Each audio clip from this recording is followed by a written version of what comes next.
Amém. Deus te use, pastora. Amém. Boa noite. Graça e paz seja contigo. Amém. Amém. E haja luz. Haja água. Água? Obrigado, querido. Principalmente a luz. Aí, meu amado, muito obrigado. Tá tudo bem aí? Estão felizes? Amém? Felizes no Senhor? Coração cheio de paz? Não importa as circunstâncias? Amém? Trago um abraço da Igreja Monte Gileade para vocês. Bom estarmos na casa do nosso Pai.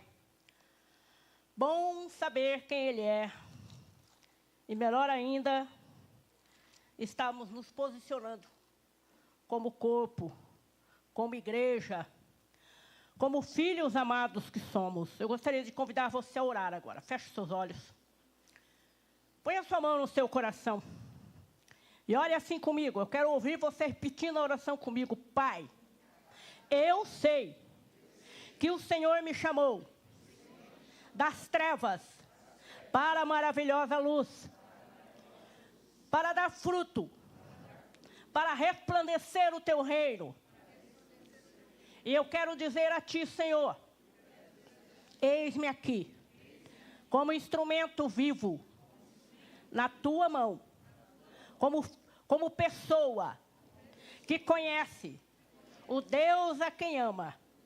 Eu quero nessa noite levar a minha mente cativa ao Senhor Jesus Cristo. Eu quero nessa noite aquietar o meu coração para ouvir a tua voz. Fala comigo, em nome de Jesus. Amados, algumas palavras foram direcionadas aqui, desde a abertura do culto até agora, quando João veio aqui. É João, né? É. Quando João esteve aqui, quando se falou, quando se foi propagado a respeito de mudança, de transformação, de enfrentar o novo, de ter o novo. Eu gostaria de pedir a você que abra a sua Bíblia comigo, no livro de 1 Samuel, no capítulo 17. Nós vamos falar algumas lições que estão nesse capítulo, que Davi nos ensina. E a primeira coisa que eu quero compartilhar com a igreja é que nós temos na vida de Davi 3 fases. E as 3 fases na vida dele é muito importante para mim e para você. Nós vemos o menino Davi, o garoto que convivia em família, que se relacionava, que tinha um trabalho, que tinha uma responsabilidade, que era um filho obediente.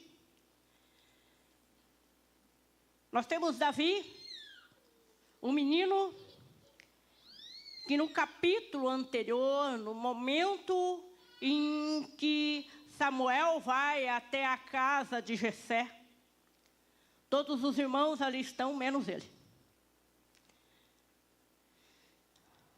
Estudando a vida de Davi, há embates e há situações no meio da família, no seio da família, que o colocavam à margem. Depois nós vemos Davi, que mesmo não tendo sido convidado para a festa, alguém que é o profeta, e quando um profeta chegava naquela época na casa de alguém, era um verdadeiro, o que será que vem aí? Não era uma visita comum. Não era mais ou menos aquele negócio, eu vou fazer uma feijoada, eu vou fazer um risoto de camarão, eu vou fazer um churrasco, e vamos convidar o profeta. Não, o profeta só ia quando tinha uma missão. E quando ele chega na casa de Jessé, enviado por Deus, isso eu estou falando de Samuel, ali na pequena cidade, houve um alarde bastante grande. E todo mundo na casa de Jessé se preparou para receber o profeta. E a mesa foi posta para receber o profeta. E a missão da qual tinha Samuel, levava Samuel até a ser e a ter uma grande intimidade e relacionamento com Deus. Porque ele estava ali para ungir um dos filhos de Jessé como rei de Israel no lugar de Saul. Só que Deus não disse a Jessé quem era. Deus não disse a Samuel, quem era. E quando ele chega na casa de Jessé, todos os filhos passam por ele. Eu fico imaginando a imponência dos filhos. Todos alinhados, bonitos, todos muito bem vestidos, porque, afinal de contas, receber um profeta em sua casa era uma grande honra. A missão do profeta ou era para mal ou era para bem. Não tinha dois termos. Ele não ia lá simplesmente visitar, como os nossos pastores fazem conosco. Irmão, você está em casa à toa, estou passando aí. Ele ia com uma missão. Até que mandá-lo buscar. Davi estava no campo, pastoreando as ovelhas do seu pai. E lá, então, ele chega e ele é ungido rei de Israel por Samuel. Nesse período da unção, ele não entra já imediatamente para ser o rei de Israel. Levou-se 13 anos até isso acontecer. Esse período foi um período de tratamento, foi um período de preparação, foi um período fantástico na vida de Davi, porque agora ele não é simplesmente um menino que pastoreia as ovelhas do seu pai, mas ele é alguém da qual a palavra diz que o Espírito Santo não se apartou mais de Davi. Coisa que não era comum no Antigo Testamento. O Espírito vinha sobre alguém, aquela pessoa era usada para aquele determinado fim, e o Espírito se retirava. Por isso, Jesus disse, ficai em Jerusalém, todos reunidos, até que do alto vocês sejam revestidos. E a partir daquele momento, da descida do Espírito Santo, o Espírito Santo está em mim e em você. Amém? Nós somos a habitação do Espírito Santo. E por que para Davi foi diferente dos demais? Porque Davi é uma figura de Jesus. E esse mesmo Davi, no seu segundo período agora, não mais simplesmente como pastor, mas alguém que tem uma unção específica. Ele começa a ir e vir. Ele tem tarefas que lhe são designadas pelo seu pai Jessé. E é uma dessas tarefas que nós vamos estudar nesta noite. E nesse processo, até Saul declinar, aí então vem a terceira fase da vida de Davi, que é ele como rei de Israel. Então tem ele como pastor, ele como alguém que entra e sai na presença de Saul, mas que ainda não é rei. Aquele homem, aquele menino que está se tornando homem porque ele foi ungido aos 17 anos. Aquele menino que gradativamente vai ganhando a maturidade, porque em Israel a maturidade na vida do homem, por favor, homens, isso em Israel, não é aqui no Brasil, só era reconhecida a maturidade com 30 anos. Por isso Jesus iniciou o ministério dele com 30 anos.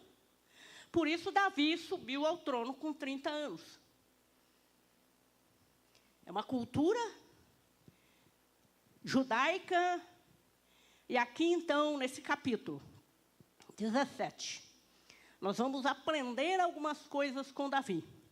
Eu queria convidar você a abrir comigo no versículo 45. Nós vamos passear por esse texto Eu peço gentilmente a você que depois da leitura desses versículos aqui, você permaneça com sua Bíblia aberta, porque nós vamos voltar e ler, não ler todo o texto, mas analisar todo o texto.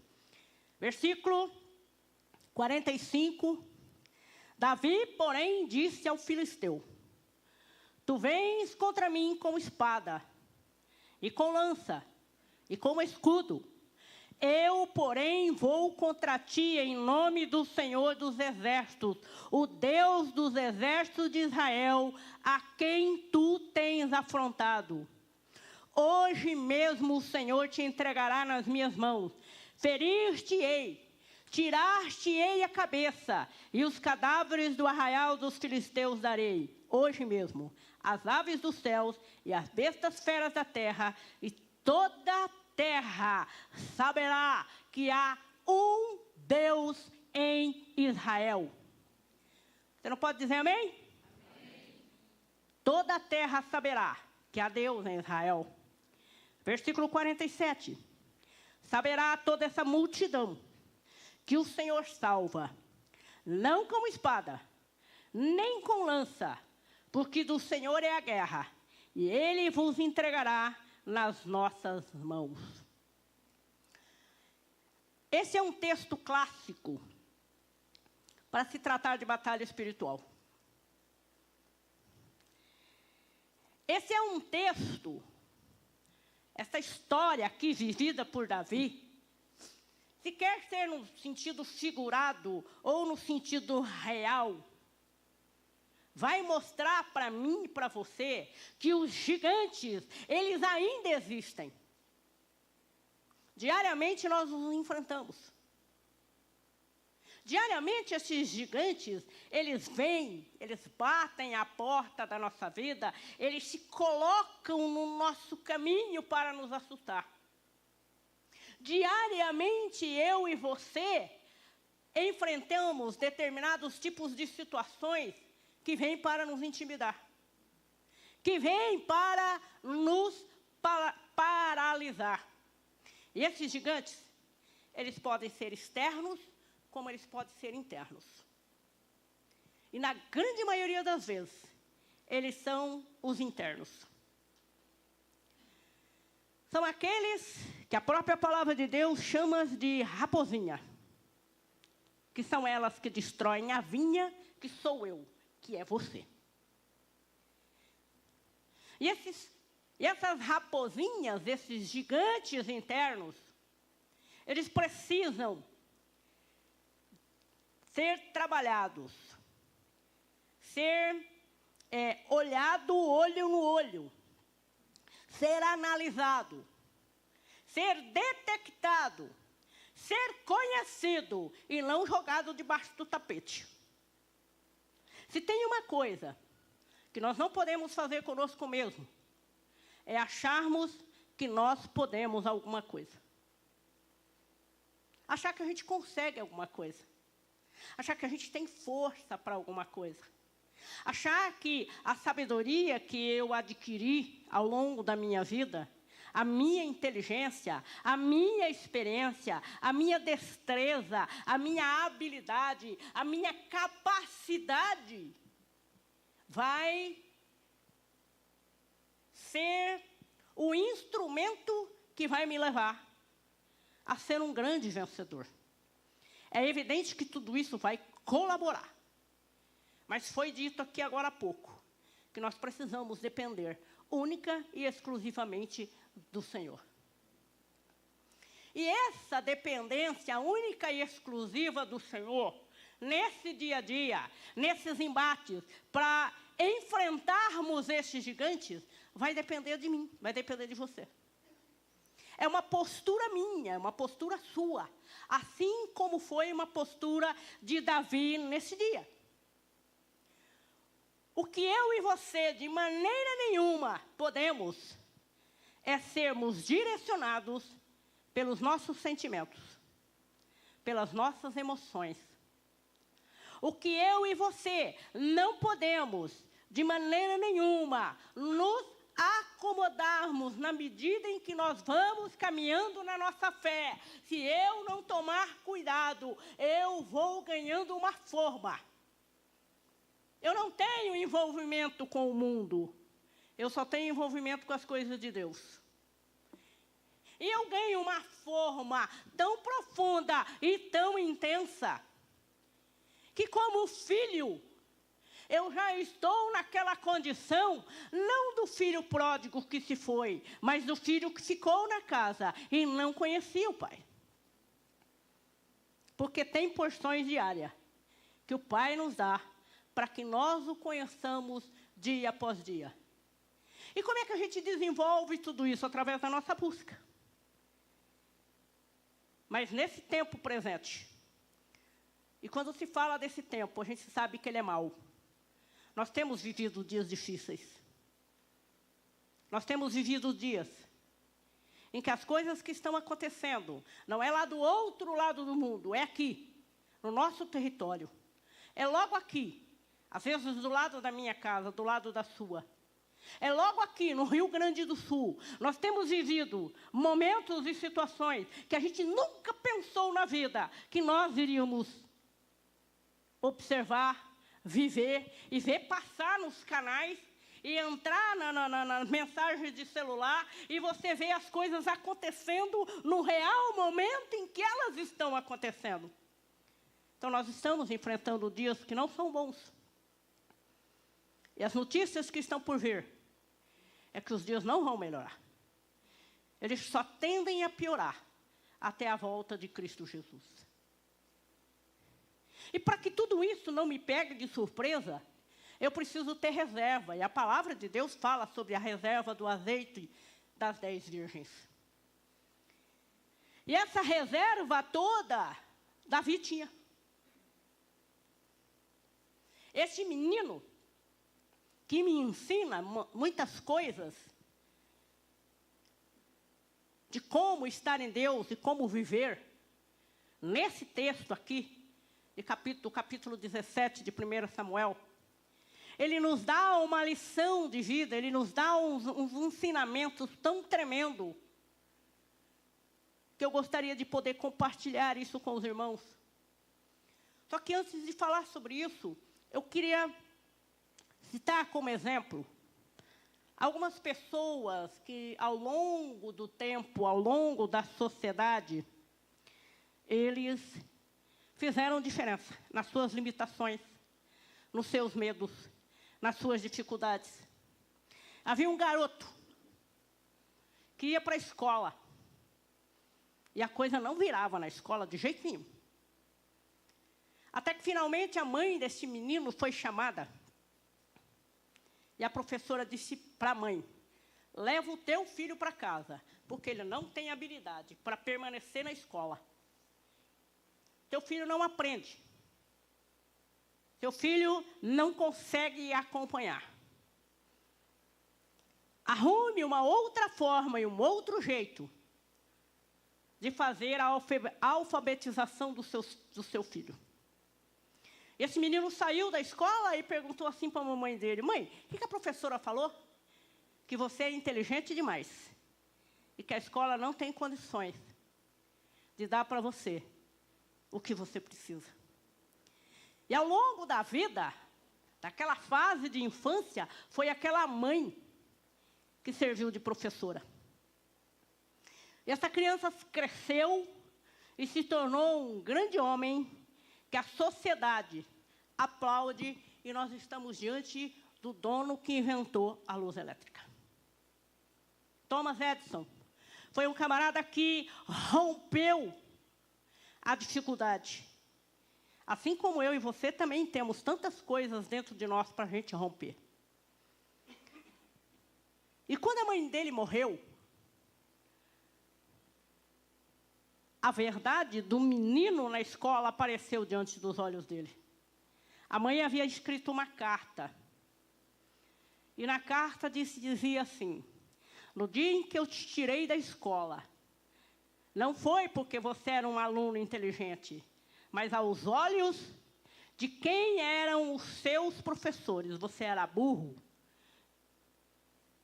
E este homem foi uma das pessoas que mais patenteou algumas coisas que nós conhecemos no nosso mundo hoje. Uma outra coisa é Beethoven. Uma das grandes canções, um dos grandes clássicos, ou o maior clássico que ele escreveu, foi depois que ele se tornou totalmente surdo. A surdez não foi para ele empecilho para ele continuar. E o mundo inteiro aplaude quem é Beethoven. Quem gosta de música clássica sabe a importância deste homem na música mundial. Nos Estados Unidos, nós temos uma mulher chamada Fanny Crosby. Ela viveu na década de 1820 a 1915, mais ou menos, quando ela faleceu. E essa menina, com 2 meses de vida, ficou totalmente cega por conta de dificuldade que a medicina teve em detectar o problema dela naquela época. E por um erro médico, a menina se tornou cega. E ela teve que desenvolver a vida dela na escuridão. E é na escuridão que ela escreveu mais de 8.000 clássicos, mais de 8.000 músicas da liturgia cristã. E muito mais do que isso, ela foi uma das poucas que entrou e saiu diante da presença de vários presidentes dos Estados Unidos. E ela se casa com um rapaz que também tinha problema de vista. E tiveram um filho. E perdem de uma forma trágica esse filho que tiveram. E esses exemplos de embate e de situações atípicas e difíceis não foram motivos para ninguém parar. E eu queria fazer uma pergunta. O que é o teu gigante hoje? Ele pode ser interior, ele pode ser exterior. Ele pode ser uma pessoa, ele pode ser uma decepção, ele pode ser a perda de uma pessoa que você ama e que você não aceita a morte dessa pessoa e você arrasta a vida e a gente sabe que isso é real, isso é verdadeiro.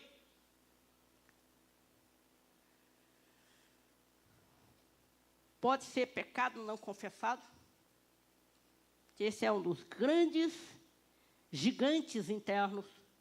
Quando nós achamos que a gente consegue, que a gente pode. E a gente não fala. E a gente não abre coração. E a gente não busca a resposta em lugar algum e nem com ninguém. E vamos vivendo. Nesse texto que nós vamos compartilhar com a igreja nessa noite, eu gostaria de chamar você para que nós possamos entender que para Davi, naquele momento, chegar diante do gigante e dizer: tu vens contra mim, na força do seu braço, na tua capacidade, na sua inteligência, na sua destreza, como homem de guerra que você é. Eu não sou nada disso. Eu sou um menino que não sei nada. Mas uma coisa eu sei. O Senhor dos Exércitos, a quem você tem afrontado, vai te entregar nas minhas mãos hoje. A primeira coisa que nós aprendemos com Davi é que Davi, agora, por isso que eu pedi para você ficar com sua Bíblia aberta, no versículo 24. Todos os israelitas, vendo aquele homem, fugiam diante dele e temiam grandemente. Sabe o que Davi não fez, queridos? Davi não ouviu a voz dos pessimistas. É um gigante, 40 dias. Você imagina ele chegando no arraial e aquele furdúncio todo acontecendo há 40 dias. Uma vez por dia, aquele homem se apresentava, aquele homem que eu estou dizendo é Golias. Ei, não tem ninguém aí não, é? Não tem nenhum homem capacitado nesse exército para vir lutar contra mim? Durante 40 dias, ele massificando, ele humilhando, ele diminuindo a capacidade do exército de Saul. de se acharem que eles podiam alguma coisa. Porque o que foi combinado foi, não vamos haver matança entre os dois exércitos. É um homem só. É o melhor de vocês lutando contra o melhor do nosso. Aquele que vencer, subjuga o outro. Era só isso. Não ia ter matança. Era apenas um que ia morrer. E todo o outro exército sairia em vitória ou em derrota.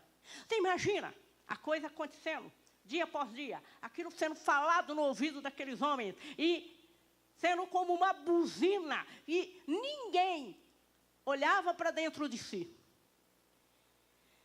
Ninguém conseguia. Então Davi chega nesse exército, nesse momento, nessa batalha, nesse cenário, enviado pelo seu pai para saber como os seus irmãos estavam. Era só isso que ele tinha ido fazer lá.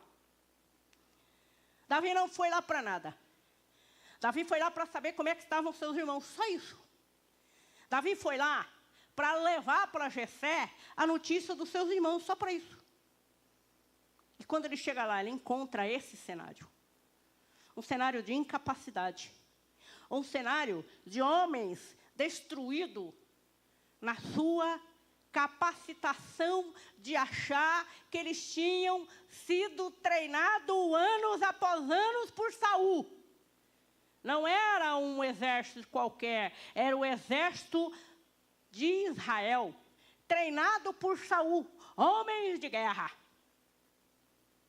Mas eles olharam para tudo aquilo e não conseguiam fazer mais nada. Você quer ver outra história que nos ensina que nós não devemos olhar para aquele que diz assim para você: olha, você não vai conseguir. Você começou o teu negócio, mas nessa época, cara, ixi, você está se metendo numa enrascada, hein? Ixi, bicho, que furada que você se meteu. Olha o mundo do jeito que está hoje. Aí você está se preparando para preparar alguma coisa que você vai em busca do tão sonhado trabalho que você vai preparar, você vai fazer uma seleção. E aí começa. Você não estudou direito. Você não domina direito em inglês. Tem gente muito melhor do que você. E tem mesmo. Só que eu estou fazendo a minha parte. Eu estou estudando. Eu estou buscando. Eu quero fazer uma faculdade de medicina. Eu passo uma vez, vou lá, faço o vestibular uma vez, não consigo. Vou duas, não consigo. Vou três, desisto. Não quero mais saber de medicina. Acho que eu dei um tiro no meu pé. Vou fazer uma outra coisa. Mas dentro da pessoa fica a convicção e a certeza de que era a medicina. Simplesmente porque ele não conseguiu, ele desiste. Lá na Montilhada nós temos uma moça que tentou 6 vezes. Ela não conseguiu. Na quarta, ela já tinha jogado a toalha. Só que, graças a Deus, por aqueles que muitas vezes estão do nosso lado, que dá aquele famoso empurrão, né? Pá!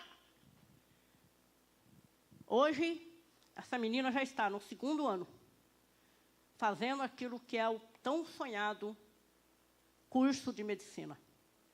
Mas ela já tinha desistido, por conta das dificuldades, por conta das coisas ruins que lhe aconteceram.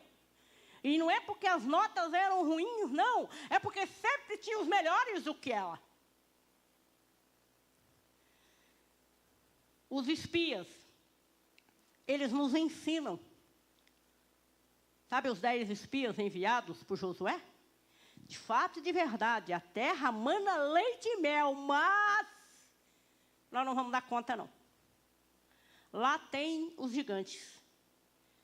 Lá tem a cidade fortificada. Lá tem, tudo isso era verdade. Aí vem Josué e Caleb e diz assim: tudo isso é uma grande verdade, mas nós temos o Senhor dos exércitos. Cuidado com aqueles que são os que ficam na tua orelha, na minha orelha. Porque isso acontece com cada um de nós, viu, queridos? No dia a dia, o que nós enfrentamos de pessimistas é uma grandeza. Versículo 13.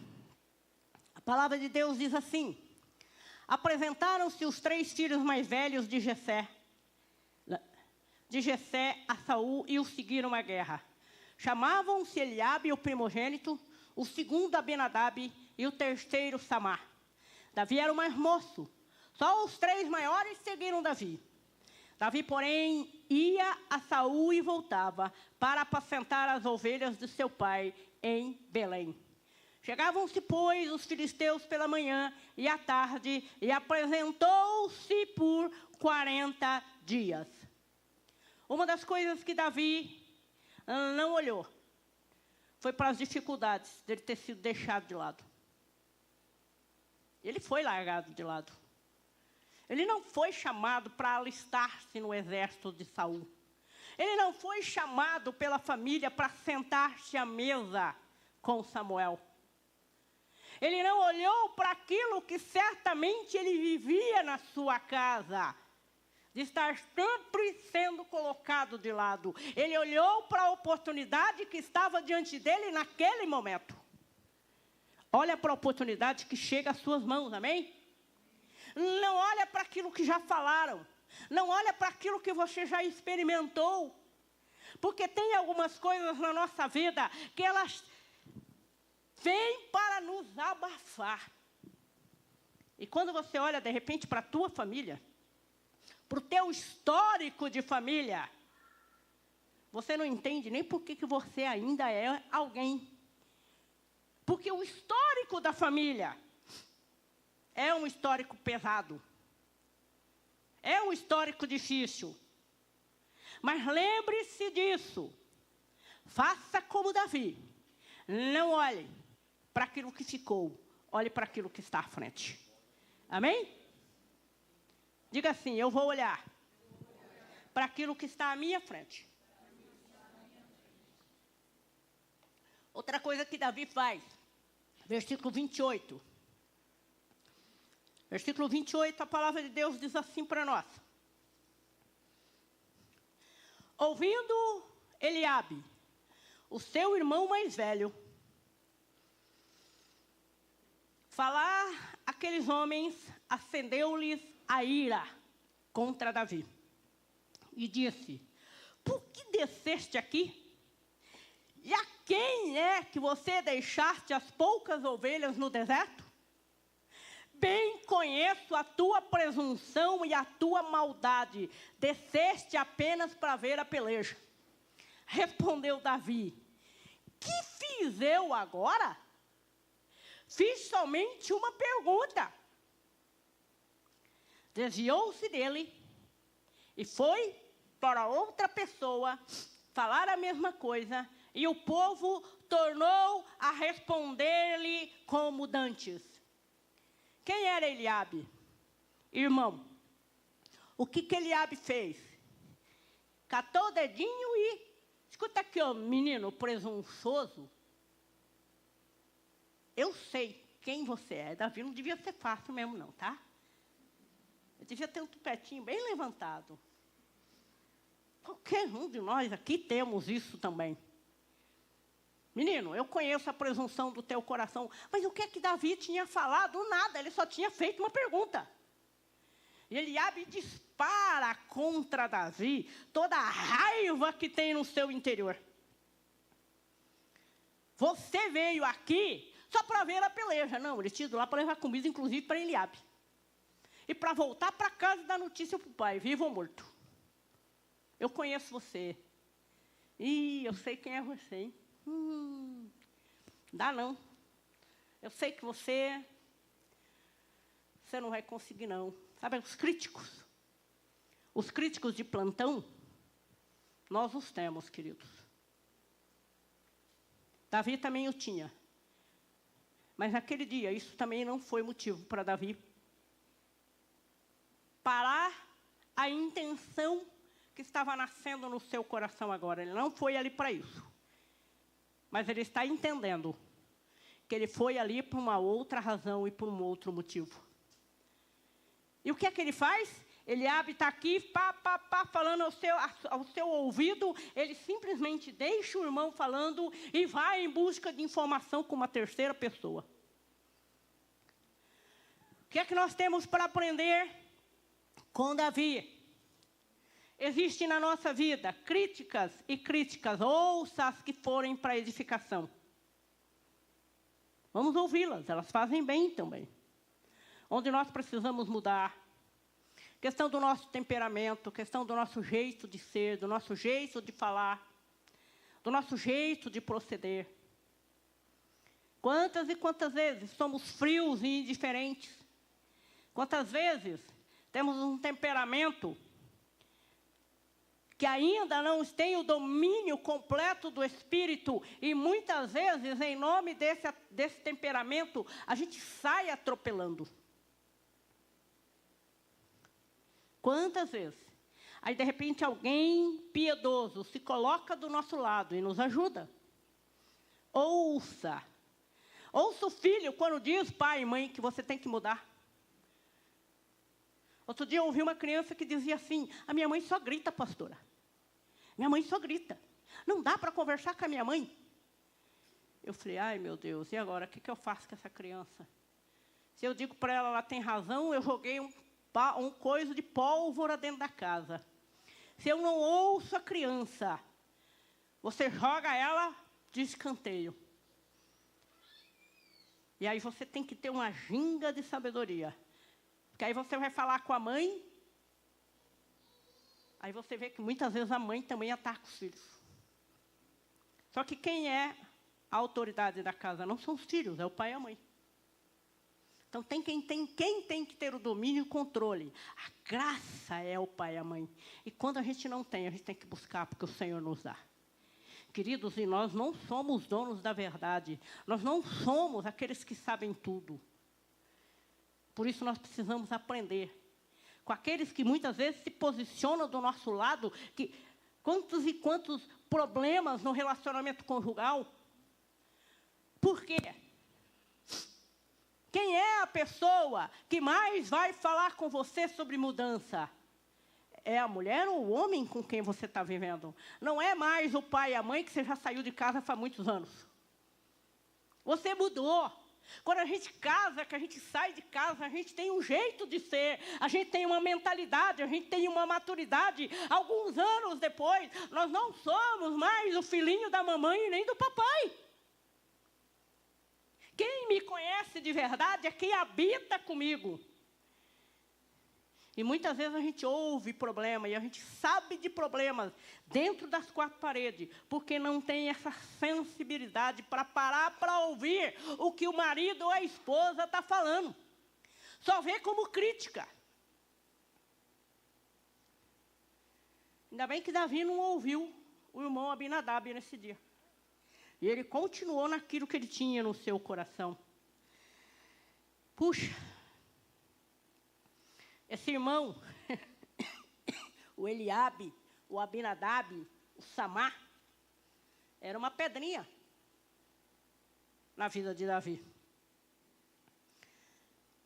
Aí ele responde, né, no versículo 29 e no 30, a gente já leu, ele diz assim, mas o que fiz eu, né? Por que você está tão irado assim comigo?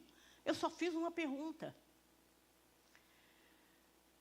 Versículo 38, uma outra forma como Davi nos ensina nessa peleja, nessa batalha, nessa guerra, nessa empreitada, nessas situações que nós temos à nossa frente. Versículo 38, a palavra de Deus diz assim, Saul vestiu a Davi da sua armadura, e depois sobre a cabeça o capacete de bronze, e o vestiu da sua couraça. Davi cingiu a espada sobre a armadura e experimentou andar, pois jamais havia usado. Então disse Davi a Saul, não posso andar com isso, porque nunca usei. E Davi tirou aquilo de sobre si. Tomou o seu cajado na mão, escolheu para si 5 pedras lisas do ribeiro, colocou no alforje de pastor que trazia, a saber, no surrão. E lançando mão da sua funda, foi-se chegando ao gigante. Outra coisa que Davi nos ensina aqui, ser autêntico. Saul era grande, Davi era pequeno. Eu não preciso imitar ninguém. Há uma unção específica para cada um de nós. Há uma capacidade de Deus sobre cada um de nós para nós fazermos as coisas. Se é para tocar, se é para cantar, se é para pregar, se é para ensinar, se é para limpar a igreja, como eu fico encantada com aquelas mulheres que têm a habilidade de arrumar a mesa. Eu olho assim, eu digo, eu não acredito que você conseguiu fazer isso com o que você tinha na mão. Por quê? Porque tem algumas mulheres que são tão graciosas. Eu não me meto a querer arrumar esse tipo de coisa, porque não cabe a mim. Eu tenho outra destreza, eu tenho outra capacidade. Cada um de nós que estamos sentados aqui, cada um de nós que estamos ouvindo esta palavra nessa noite, temos uma habilidade. Davi, naquele momento, nunca tinha pegado numa espada. Ele vai, logo depois disso, experimentar o que é uma espada. Mas até então, ele nunca tinha pego uma na vida. Mas tinha uma coisa que Davi sabia. Usar a funda. Usar as pedrinhas. Eu fico imaginando, eu não sei se você consegue entrar nisso comigo, mas Davi, no campo, pastoreando as ovelhas do seu pai, anos após anos, meses após meses, dia após dia, sem voltar para casa, o que você acha que Davi ficava fazendo? Tem uma semente lá em cima naquela árvore. É aquela semente que eu quero derrubar. E ele girava a funda e jogava. E ele foi se tornando perito nisso. Ele foi se tornando alguém com uma habilidade enorme. Naquele momento ele disse para Saul, eu não posso usar essa tua armadura, ela não me serve, eu não consigo nem sair do lugar. Me deixa ser o que eu sou. Eu sou um simples pastor de ovelha. Vamos ser aquilo que nós somos em Deus, as experiências que nós temos em Deus. A capacidade que Ele nos dá, a habilidade que Ele nos dá. Aceite o desafio que foi colocado aqui, de você chegar e orar com alguém essa semana. Impondo as suas mãos, porque você tem autoridade, porque você tem unção, porque você tem graça. Aceite o desafio que o Senhor nos dá no nosso dia a dia, de nós servirmos a alguém, termos bênção na vida de alguém, ministrarmos o coração de alguém.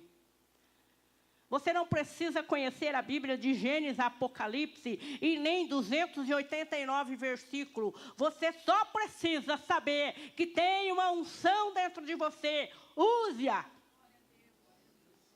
Use-a. Uma outra coisa que Davi nos ensina nesse texto é que ele, além dele ter coragem, ele usou o que ele sabia. Além dele ter coragem, além dele reconhecer a sua coragem, além dele reconhecer o seu preparo, ele sabia que ele estava preparado. Por isso ele disse para o gigante, eu vou contra ti. E quando ele passa no ribeiro e ele pega 5 pedrinhas, será que é porque surgiu dúvida no coração de Davi? Eu vou logo preparado, vou levar 5. Se na primeira eu não acerto, eu tenho outra. Se na segunda eu não acerto, eu tenho a terceira. Se na terceira eu não acerto, eu tenho a quarta. Bom, se na quinta eu não derrubar esse cara, eu estou ferrado, porque aí ele me mata. Não, ele não teve dúvida. As pedras representam os gigantes que precisam ser derrubados, sim. E Davi estava preparado para todos. Em contrapartida, lá do outro lado, nós temos um soberbo, um arrogante, que tinha uma armadura fora do comum. Só que ele largou o único lugar à mercê de um menino intrépido e valente. E foi ali E não foi só a pedrinha que Davi lançou que matou o gigante. Porque quando a pedra batesse na testa, era para ele ter caído para trás. E a Bíblia diz que ele caiu para frente. Isso é para encerrar de vez o poder de Deus. Isso é para encerrar de vez, que não foi Davi, foi a mão de Deus. Só que Davi foi nessa confiança. Por isso, querido irmão, aquilo que você está fazendo, faça na confiança do Senhor. Amém? Faça na confiança, porque nós não fazemos parte de um reino, nós não fazemos parte do Senhor do reino. Nós não temos um Senhor que nos tira do mundo e nos planta no seu reino de luz para a gente viver para a gente. Não. Eu não fui tirada das trevas para mim viver em função de mim mesma. Eu fui retirada das trevas e estou no reino de luz do meu amado para ser bênção neste reino. Seja bênção. Faça o seu papel. Cumpra o seu papel. Porque Davi entende que a vitória daquele dia não está simplesmente na habilidade dele, na capacidade dele. E uma coisa que Davi fez assim com muita graça, versículo 48, eu amo esse versículo quando diz assim: sucedeu que se dispondo o gigante a encontrar-se com Davi. O que é que está escrito lá? Este se apressou. Davi não ficou estático no lugar esperando. Davi teve pressa. Opa, lá vem a fera. A fera vem vindo, mas eu vou de encontro com a fera. Tenha pressa. O reino de Deus requer trabalhadores que tenham pressa. Jesus está voltando. Há dezenas e milhares de pessoas à nossa volta. Que se ele voltar hoje, precisa de uma voz: arrependa-te, porque chegou o reino de Deus.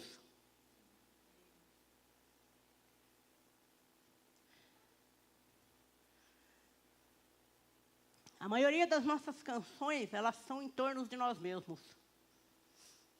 A maioria dos nossos pensamentos, eles são em torno de nós mesmos. A maioria dos nossos sentimentos, eles são em torno de nós mesmos. Quando nós abrimos nossos olhos para entender que nós servimos ao Senhor e o Senhor da Seara quer trabalhadores como eu e como você, a gente se apressa como Davi. Pastor, eu não tenho tempo. Eu estudo, tenho faculdade. Eu trabalho das 8 às 6 da tarde, eu chego em casa, tenho que cuidar de criança, tenho que cuidar de marido, tenho que fazer isso, tenho que fazer aquilo. Nada disso é irreal. Tudo isso é verdadeiro. Mas em meio a tudo isso, nós ainda encontramos tempo para lançar uma palavra. Nós ainda encontramos tempo para semear o nosso amor. Nós ainda encontramos tempo para levar o consolo. Nós ainda encontramos tempo para dar uma palavra, nem se for de oração, de áudio gravado. Não deixe as pessoas sozinhas que estão à sua volta. Tenha pressa. Vai ao encontro delas. Não deixe as pessoas que estão sofrendo à sua volta. Vá ao encontro delas. Mesmo você não tendo tempo, faça como Davi. Apresse-te. Hoje nós temos esse instrumento poderoso e maravilhoso, da qual nós podemos usar para edificar a vida de muitos que estão à nossa volta. Tem gente que está assim, ó, olhando para a tua vida. Apressa-te. Levanta, sai do seu lugar. Faz alguma coisa. Por quê, queridos? Porque é necessário. Tome decisão. Davi tomou decisão aqui. Deseje vencer. Davi desejou. Davi correu em busca disso. Davi teve uma intrepidez poderosa, monstruosa, a ponto de, no versículo 52, diz assim para mim e para você: então os homens de Israel e de Judá se levantaram e jubilaram e perseguiram os filisteus até Gade. Por conta dessa rapidez de Davi, dessa intrepidez de Davi, dessa dinâmica de Davi, a vitória então agora chegou para todos. Ele encorajou todo o exército de Israel que ficou 40 dias amedrontado. Acabou o problema. Davi pegou a espada e degolou o gigante. Por isso que eu disse antes que até então ele nunca tinha pego numa espada. Aí ele pega. E a espada nem dele é do próprio gigante. E todo Israel tem um júbilo, tem uma alegria fora do comum. E eles vencem aquela batalha que já estava há 40 dias, encruada no meio de campo. Porque alguém se dispôs a correr velozmente, a correr tenazmente. Porque alguém se dispôs a não ficar, eu não posso, eu não consigo, eu não tenho tempo. Eu sou pastorzinho de ovelha. Eu fui rejeitado. Ninguém me convidou para nada.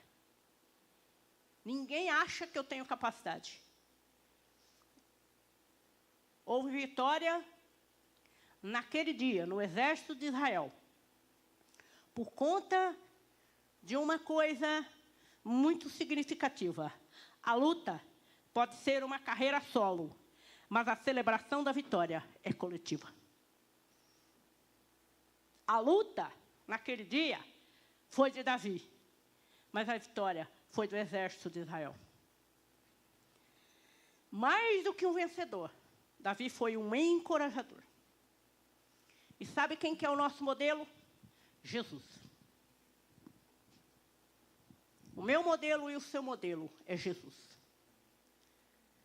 Pai, se possível, passa de mim esse cálice. Estava pesado. Estava tenso. Estava difícil.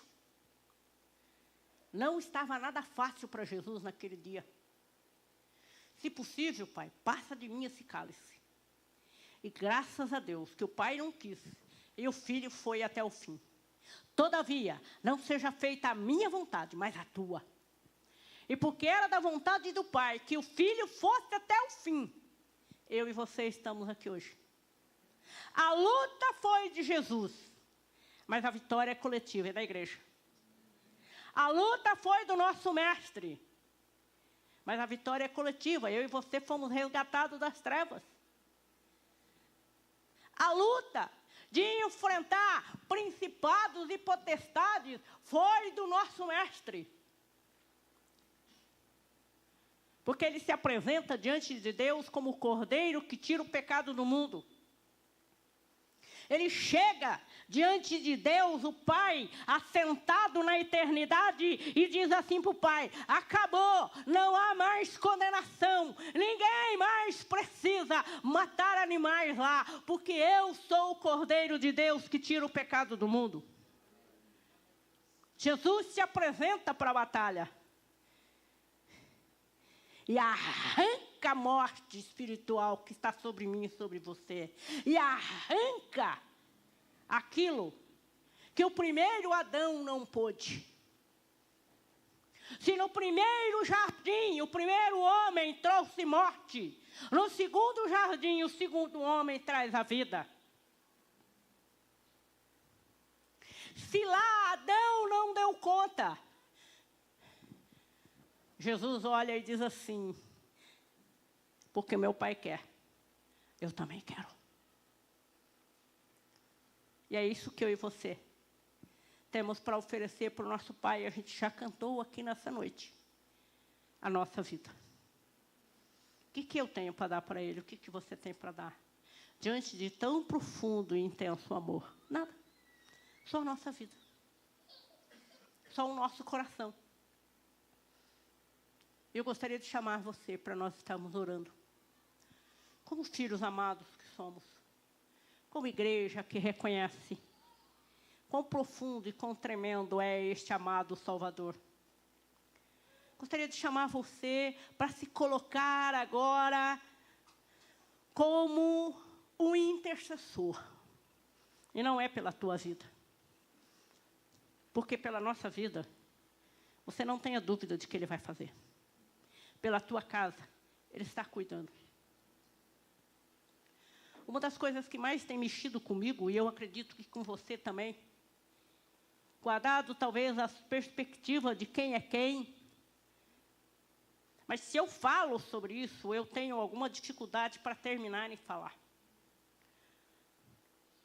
Porque agora você vai para a sua casa, não vai? Amém? Quando você chegar na sua casa, certamente se você não tem, você vai preparar. Se você não tem, você vai pedir pelo WhatsApp.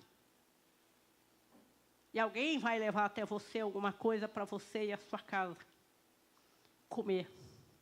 E vocês vão sentar-se à mesa. E depois de tudo isso, certamente você e eu vamos pegar os nossos filhos e vamos levar para a cama. Quem tem os pequenos. Já parou para pensar que existem muitos irmãos nossos que não têm para onde ir? Irmãos na fé, tá? Irmãos na fé, estou dizendo eu. Não são patrícios, não são brasileiros, não são sulistas. Eu estou dizendo irmãos amados, igreja do Senhor Jesus Cristo, que não está tendo esse privilégio de ter uma cama gostosa. Outro dia eu acordei de madrugada e eu estava orando pelo Rio Grande do Sul e eu comecei a chorar compulsivamente. Eu falei, Senhor, eu não quero saber, eu não quero entender nada, porque tem coisa que não adianta você querer entender. Também não adianta nós ficarmos julgando, porque foi por isso, foi por aquilo, foi por aquele outro. Mas, Senhor, uma coisa eu te peço, misericórdia. Eu gostaria de chamar você a se colocar de pé nesse momento. Gostaria que nós tirássemos uns minutinhos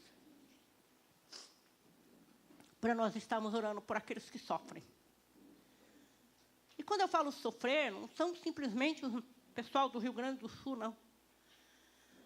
Há muitas almas presas, há muitas pessoas presas, há muitas pessoas que estão, como Davi, num campo de batalha, e um gigante amedrontando.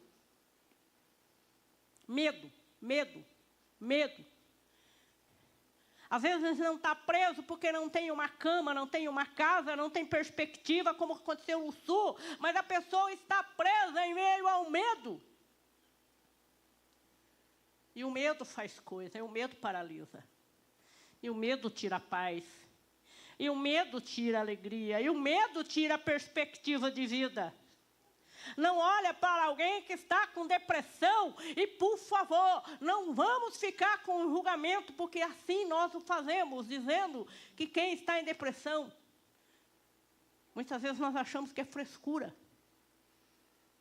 Vamos olhar para as pessoas que estão nessas condições com o olhar de Jesus, de amor e de misericórdia.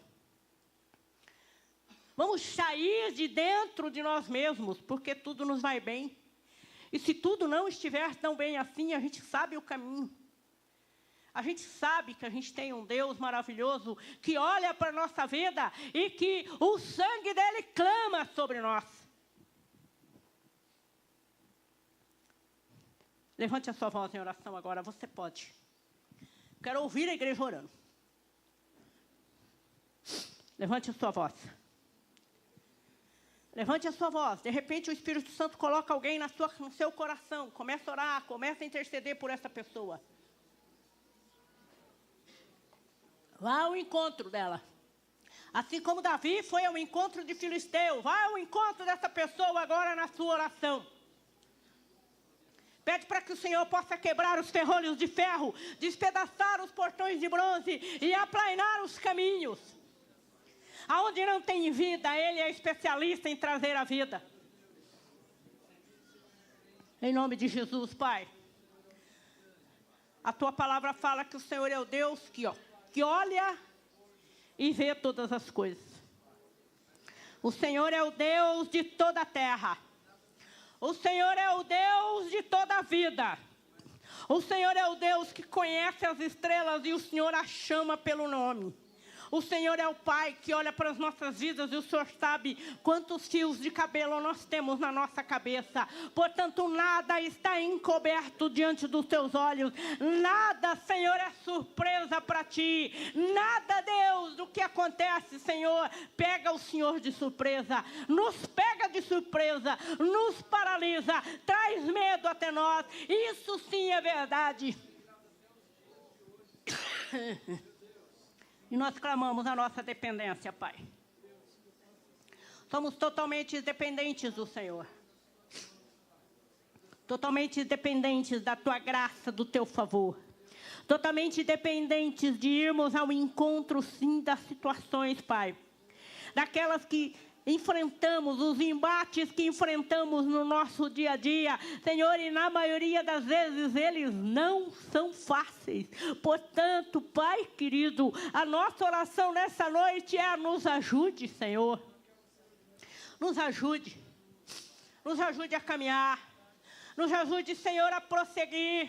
Nos ajude, Senhor, a irmos, correr as fileiras, Senhor, ao encontro dessas situações. Nos ajude, Pai, em nome do Senhor Jesus Cristo, a romper cada uma delas. Senhor, a colocar, Senhor, a nossa vida diante de Ti e a Te dizer: Pai, assim como Davi, nós estamos aqui.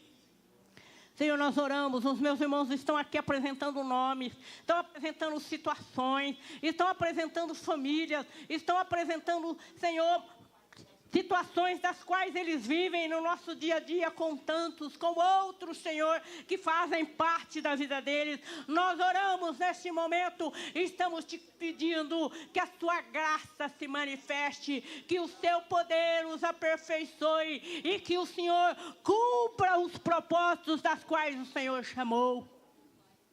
Em nome de Jesus.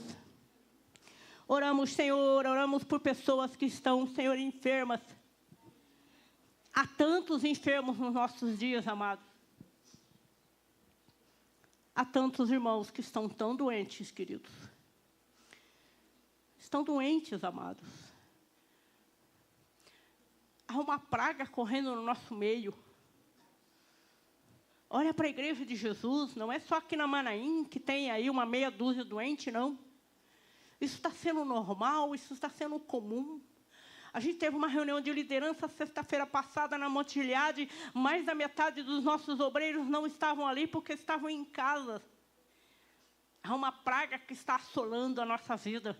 Assim como foi no tempo do Covid, que nós ficamos meses tocados dentro de casa, inertes e com medo. De novo.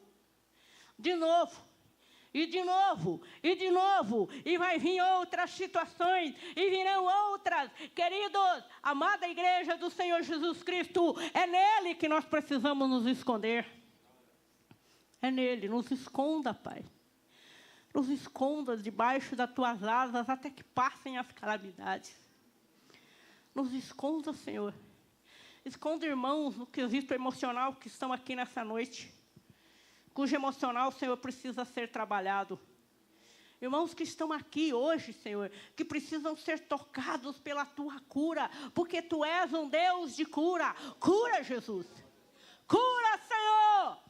Chama por cura, Jesus. Chama por cura, igreja. Não é só cura física, é cura emocional. Ela é a maior doença que paralisa nos dias atuais. Cura, Deus. Cura, Senhor. Estende as Tuas mãos. Assim como Davi foi ao encontro, Senhor, correndo em meio às fileiras contra o gigante, nós queremos nos posicionar nessa noite em oração e queremos Te pedir que venha o Teu reino, que seja feita a Tua vontade. Que venha o Teu reino, que seja feita a Tua vontade.